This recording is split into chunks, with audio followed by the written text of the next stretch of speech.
Alright guys, in this video what I wanted to show you is how you unlock your FARO Premium to, the longer ranges if you have the keys. So I'm just using a Wi-Fi connection to my scanner so that I can record the video. Otherwise, just go to Manage, find your general settings, go into Scanner Details, and under here, this is a new feature that didn't exist in the older scanners, Manage Features. So what I'll do is I'll hit Add, and this is where it's asking for the key.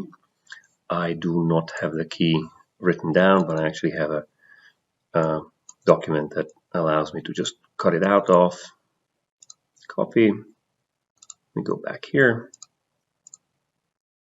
paste it in here, hit OK, and this is telling you that the license was successfully installed. It shows you that it's the range extension 350 meters.